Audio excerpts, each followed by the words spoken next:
Hey,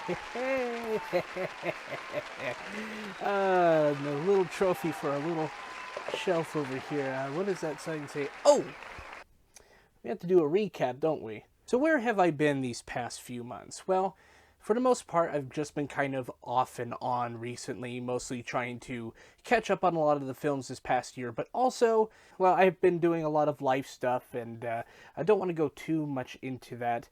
But also, I did myself a favor and did another 72-hour filmmaking competition, which netted my studio a first place award, which is really cool. And you can check out the film on the channel, which I've already uploaded, plus a commentary track if you guys want to. It's definitely one of my favorite shorts I've done, and I am planning something special for it in the future. So, yeah, let's just put this back on here, and let's get right into the recap.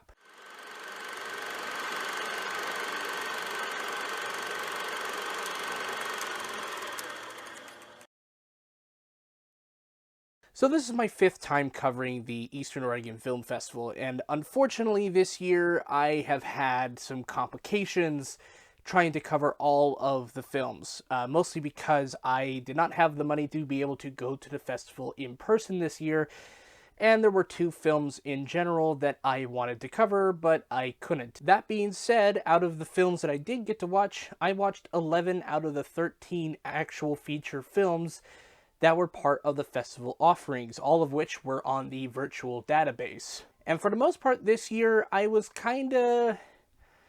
I don't know what it is. This year, it didn't really have a lot of big standout movies, but there were still some good movies. It just wasn't as eventful as last year's offerings. But that's not to say that the festival itself this year was bad. It's just I didn't really feel the same excitement I felt from last year. And I think that's because there's not a lot of returning faces to this festival. But I will say, for the most part, that this year's festival's offerings did have some pretty good high points and some pretty interesting, memorable low points. In fact, most of my films that I reviewed, I don't think ever got a truly bad rating from me. Some of them were kind of meh ratings, but some of them actually did manage to break the 4-star barrier on Letterboxd, which I have all the reviews for that in the description below, as well as a ranked list, which we will go over in this video. So, if you want to come with me, we'll be covering 11 different films that I saw at the Eastern Oregon Film Festival through its virtual offerings, brought to you by Eventive. Not sponsored.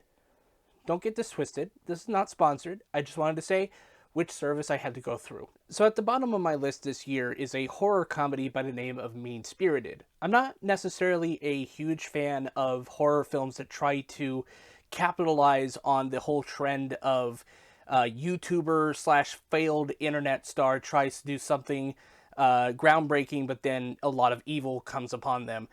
The only film that has come close to actually being good is Deadstream. And Deadstream was definitely a film that I had on my list as being a better film than Mean-Spirited. I think the main problem for me is just in its presentation. It gets a lot right when it comes to the whole aspect of vlog houses and how these sort of operate, but my biggest problem is that I didn't really care about much of the characters or even the situation.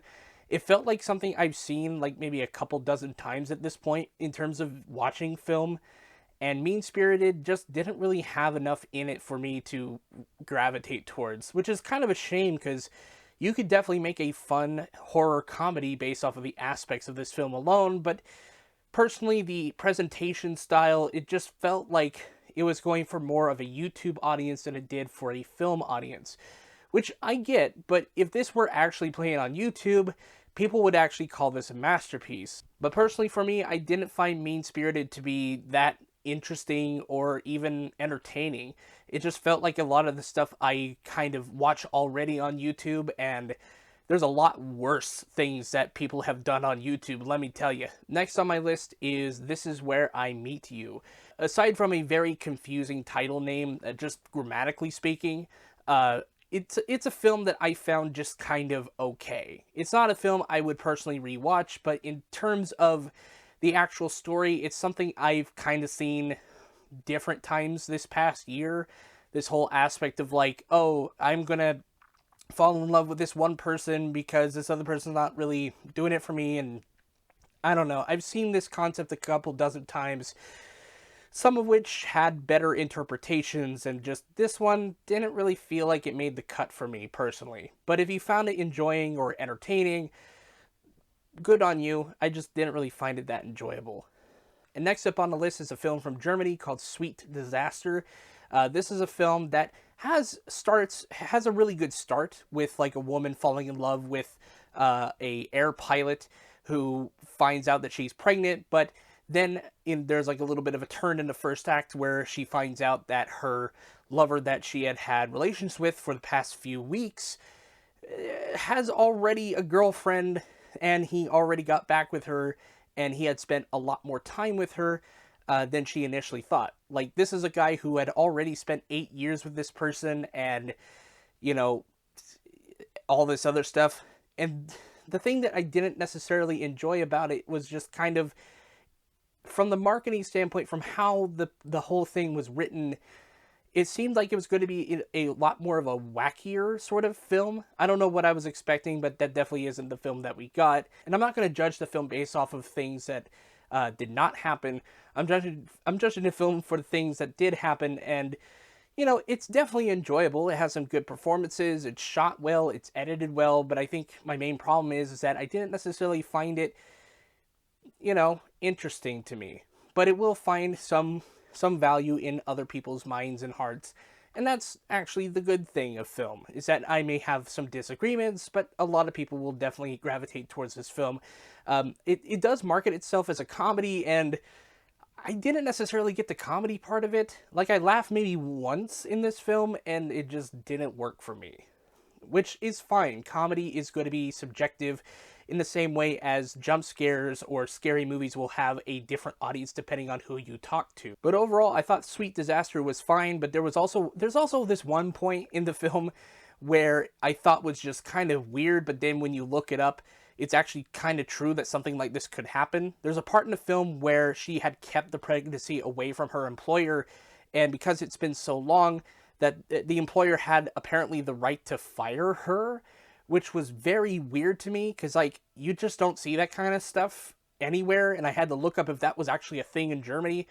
They do have protections, but it's such a complicated thing, and I'm just like, how is that even a thing? And the next film up is Midday Black, Midnight Blue. I had to like look at the actual thing, because the title of this film is definitely like weird, like Midday Black, Midnight Blue. Say that 5 times fast, I dare you.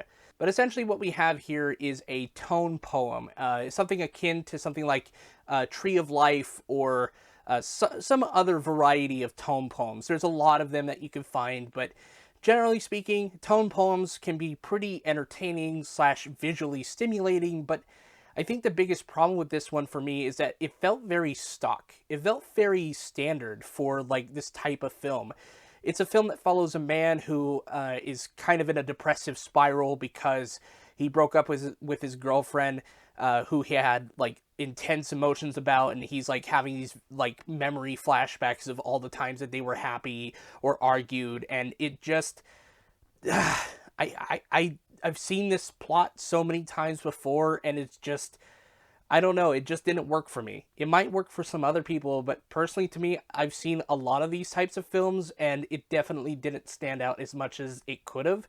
But I will say this, it's definitely like filmed interestingly. It has some pretty strong performances, but overall, I just didn't really feel this movie. I wanted to feel something for this main character, but I've seen the same setup and I've seen the same punchlines before, and you know, that's, I don't know. I wish it was better for me. Now, of course, this year we also had some documentaries as well, and one of the first ones I saw this festival was Your Friend Memphis. Now, this is a story about a person living with cerebral palsy who has had some complications trying to become a filmmaker after his role in Loveland, which was an independent feature. I have no idea about it. I will probably check it out later on after this video. But I will say this, Your Friend Memphis is an okay documentary. I've seen this type of style before, but it is a pretty good documentary. It's well presented. It's pretty confined. I think the one thing that could have improved this film ultimately is addressing a wider concern, because there is something that's pointed to in the film that isn't necessarily directly expanded upon, and that's how people with disabilities are often treated differently, even in legal senses. Like, there's not a lot of access for people with disabilities, and in general, the entire United States, as well as many parts of the world, are not actually, created with people with disabilities in mind. So, yeah, I do wish they had a little bit more of an expansion on this idea, but they do a decent enough job addressing it. Even the main character, the main subject of this film, does a pretty good job, actually relaying the problems that people with disabilities have, especially when it comes to people with cerebral palsy. The Last Election and Other Love Stories is another documentary, but this is definitely an unconventional one because it feels like it's a mixture of narrative and documentary. We follow a person who is making a podcast in 2020, well, during the election of 2020, exactly on the night of the general election in November of 2020. And he is a person that is wanting to get all the different viewpoints in New York City, right? All the different sides, the Trump supporters, the Biden supporters, all these different sides of, how people view voting in general. And there is definitely some interesting stuff that we find out about the main character, but I also feel like as soon as you get the basic premise down, there really isn't much room to move outward. There's nothing that really does much after that. But it is a pretty good looking movie. I think production wise, there's a lot of great coverage. There's a lot of great sound bites. There's a lot of pretty good editing in this film. I think it's a well oiled little documentary, and I think it's fine. I think it's just okay. That's just all I think about it.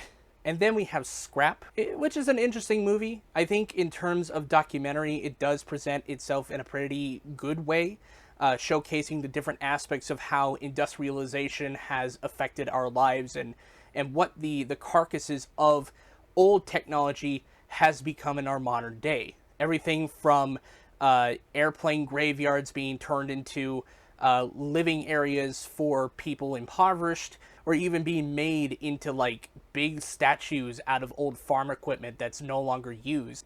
I think that's a really cool thing to show, and also to showcase how, even though we're trying to recycle these, bits and pieces of old industrialization, that with the massive uptick in production in terms of electronics and other such things, that's created a far worse problem for people in other countries, which is very interesting. But I also wish they actually had a bigger point with it. They showcase it, but I wish they had more to say about it. But as it stands, it's a pretty well-made documentary. Again, good editing, good cinematography, great subjects to focus on, but it isn't necessarily trying to address a bigger point, and it doesn't have a big narrative through line in terms of a documentary, but I do think it's pretty good. So check it out if you can. And then at my number 4 spot, I have an Oregon-made documentary, the only Oregon-made film in the entire list, and that is A Midsummer Night's Dream in Prison. I know from the sounds of it, it sounds like a very odd title to have, but when you consider what the film is about, it's actually pretty fun and pretty interesting. So this takes place at the Umatilla prison complex, and it showcases a bunch of prisoners who decide one day in one of their talk circles that they should put on a play. And they decide to take up some Shakespeare, and that's where you get A Midsummer Night's Dream in Prison. And while we're focusing on them, trying to make this happen, we follow each of them as they kind of relay how this work of Shakespeare has affected their lives, and it even goes into how media depictions of prisoners often mislabel or even mischaracterize people that are actually in prisons. It's pretty interesting, and we even get into subjects such as LGBT people within prison, transgender people within prison, and it's very good. It's very well put together, and for a film that's less than 80 minutes long, it could do far worse. It's pretty good. again, it's a really good movie, and if you find a way to watch this at some point, you should. It's a well-made documentary, and it has a lot of great interviews, some of which almost gave me a little bit of a tear, and it's pretty good. I think it's really good. That's all I have to say on this one. A Midsummer's Night's Dream in Prison is good. At number 3, we have La Recua. Recua? Recua? Here's the poster. Anyway, this film follows a family of ranchers who want to touch upon their heritage by going on a pack mule run. Essentially, what their ancestors used to do is take pack mules and, transport items and medicine and food down to La Paz. I think this documentary is cool because it showcases a part of Hispanic heritage that isn't necessarily normally talked about in the modern American sphere, because they've had pack mule runs that had run through Mexico into California, and for this family to recreate their ancestors' stuff and to recreate their ancestors' run, which they had never really previously done before because their family hadn't done it for over 100 years, and to see them take pride in what they do, it's actually pretty enjoyable and pretty cool. I also think the way the film is segmented is also really well done. Just having this sort of map reappear every so often to kind of track where the family has gone, I thought was pretty a nice touch. At number 2, I have Disfluency. Now, I'm going to put a disclaimer with this film up front. Disfluency deals with post-traumatic stress disorder in the cases of sexual assault. And it gets hard towards the end. Like, it's not entirely for everyone, right?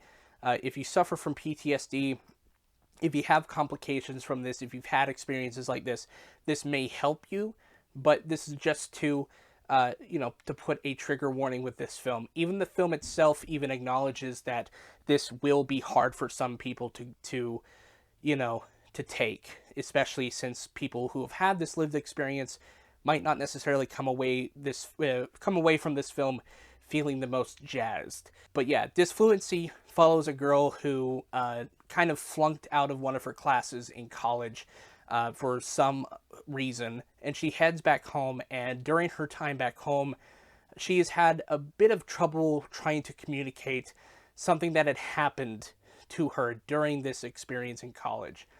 And I will say this is a really strong first film that I've seen. It's one of the strongest first films I've seen from any festival that I've participated in, and it's really well done. I think the main actress who plays the main character, Jane, she does an amazing job selling this character. Not only does she keep a lot of her inner trauma and inner turmoil kind of buried beneath and slowly builds up over time, but I also think she has a really strong and memorable monologue towards the end in a bathroom, and I think it was really well done. Pretty strong performance, and also just in general a really strong first film. I would love to see where this director goes in the future, because this is her first, theatrical feature film. She's done one short before as a director, but this is her first feature, and I can't wait to see what happens next. She's a great dramatic storyteller, and I think she did an amazing job with this film. So good luck in the future, and this is definitely one of my favorites of the festival. And at the top of the list is A Crack in the Mountain. Now, A Crack in the Mountain is a documentary that was also heavily marketed from the festival as being a pretty good film, and I could see why. This film is about a cave that is discovered in Vietnam that is really big. It's really huge. And while it lures you in with the whole presence of this cave, the huge, massive hole that is this cave, the natural beauty of it, it also dives into a lot of the political and economic strife that has come from it.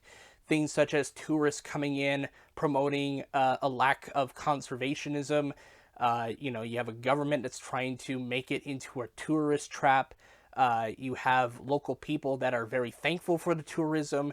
And it all comes together in this really, really big conflict between which is more important, trying to rebuild the economy that had once been prosperous before a war, Or do you just not do that kind of stuff and promote poverty? And it's very interesting, and by the end, there is a little bit of an essence of self-defeat, but I do think it's a really well-made documentary. Again, this has some of the best sound bites. It has a lot of great talking head points, and it covers the situation in a lot of different areas. It goes for various different perspectives, and it gives you an idea of just how massive of a deal this one cave has for not only one province of Vietnam, but for the entire country of Vietnam, and even areas across the world that are not even close to Vietnam, but had very similar situations. But for me, A Crack in the Mountain is my number one favorite film of the festival. It's well presented, it has some great bits of audio dialogue and a lot of really great stuff.